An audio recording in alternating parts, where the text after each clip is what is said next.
All right, let's jump right in. I want you to picture this. You know the feeling, the day's over, you've got a hot cup of coffee or tea, you're kicking back on the couch, ready to watch your show. It's that perfect moment, right? Pure comfort. And then, right in the middle of all that comfort, this little thought just appears, almost out of nowhere. You know what would make this perfect? A cigarette. And it doesn't even feel like a choice, does it? It feels like a fact. Like the moment is missing its final puzzle piece.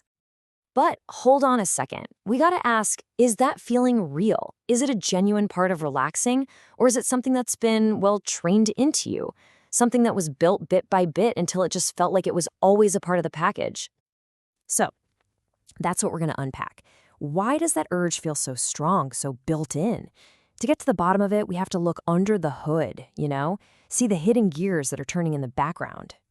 It's all about decoding this thing called the habit loop.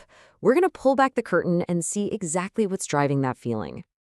And here it is. It's actually a pretty simple 4-step loop that's running on autopilot.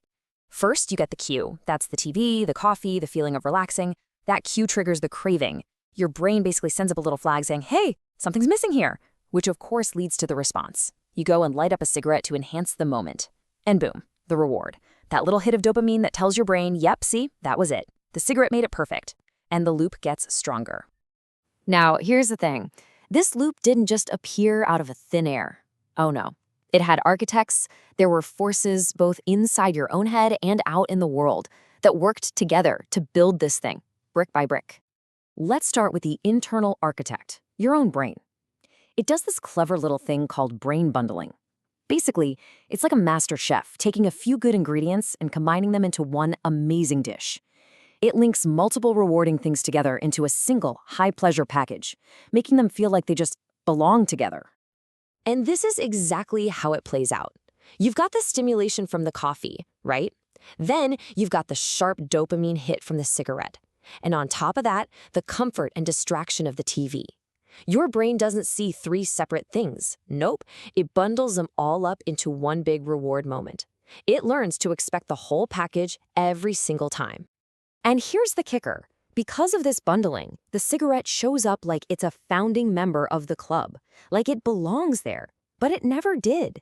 It was never part of the original relaxing on the couch experience. It's just an add-on, an outsider that cleverly latched onto an already good thing.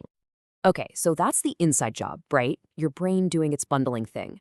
But it had a partner in crime, an external architect, and that was decades and decades of media programming, teaching us that this exact combination wasn't just normal, it was cool, it was desirable. Think about it.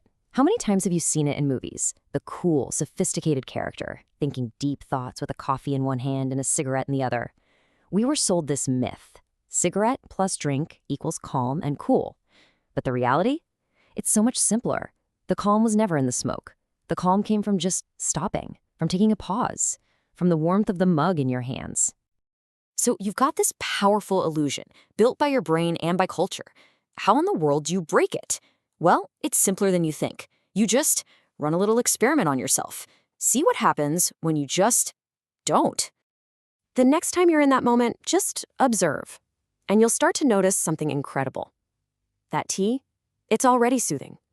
The TV show, it's already distracting you. The feeling of calm you were looking for, guess what? It's already there. And that craving? Oh, it'll show up, it'll scream for attention. And then, it'll just fade away, all by itself.